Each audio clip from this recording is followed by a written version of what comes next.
आपलं नाव सांगा. माझं नाव राहुल पंडित साबळे, औरंगाबाद जिल्हा अध्यक्ष, आझाद समाज पार्टी.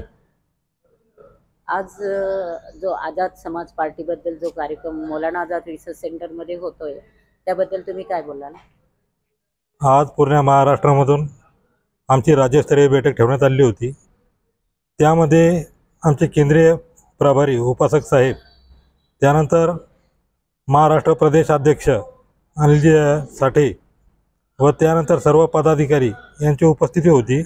त्यामध्ये आतापर्यंत चंद्रशेखर भाई आझाद यांच्या नेतृत्वात जे काम झालेलं आहे आणि वेळोवेळी त्यांनी जे समस्या लोकसभेमध्ये मांडत आहे त्याला आवर्जून त्याप्रमाणे इथं महाराष्ट्रामध्ये पुढं काय काम चालू आहे, जिल्ह्यामध्ये काय नाही, त्याची समीक्षा बैठक म्हणून आज इथं बैठक घेण्यात आली व सर्व विषय मांडण्यात आले.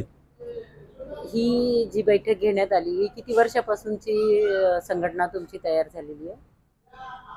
आमची संघटना 3 वर्षापूर्वी पार्टी ओपन झाली आहे, आझाद समाज पार्टी. व त्यानंतर इथे पहिलीच वेळेस त्यांनी लोकसभा इलेक्शन लढवलं, विधानसभा, व त्यामध्ये रिझल्ट असा आला की अमरावतीमध्ये आमचं सीट 4,500 पडलेलं आहे. व त्यानंतर 23 ठिकाणी आम्ही उमेदवार उभा केले होते. त्या 23 ठिकाणचे किती उमेदवार जिंकून आले? जिंकून तर नाही आले, पण आम्ही एक आमचं अस्तित्व निर्माण केलं, घराघरापर्यंत आम्ही तरी पोचलो. जे आज माथाडी आणि झोपडपट्टीवाले यांचे घर उद्ध्वस्त केले त्याबद्दल काय बोलाल? त्याबद्दल आम्ही उपासक साहेबांना बोललेलो आहे व ते आम्हाला भाई आझाद चंद्रशेखर यांना फोनद्वारे कळवून व पत्रव्यवहार करून लोकसभेमध्ये ते विषय मांडतील असे ते गवाही देतात. कितपत वाटतं तुम्हाला या लोकांना तुम्ही तुमच्या माध्यमातून, पार्टी माध्यमातून यांची घराची आणि किंवा स्थलांतराची व्यवस्था करून द्याल?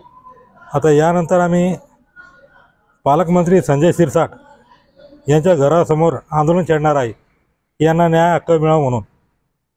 व त्यासाठी सर्व आझाद समाज पार्टीचे पदाधिकारी तिथे राहतील व त्यासाठी आम्ही कटिबद्ध आहोत. आपली समाज पार्टी आणि इतर सर्व पार्टी या लोकांसाठी लढाई करत आहेत, तर सगळ्या पार्टी एकत्र येऊन आंदोलन होणार आहे का एकच पार्टीनी आंदोलन करणार आहे? आम्ही तर इच्छा व्यक्त करतो की सर्वांनीच इथं सर्व मिळून काम केलं पाहिजे, कारण की हा कुठे एकट्या पार्टीचा किंवा राजकीय विषय नसून एका बेघरांना घर देणं काम असल्यामुळं सर्वांनी एकजुटीनं काम करावे.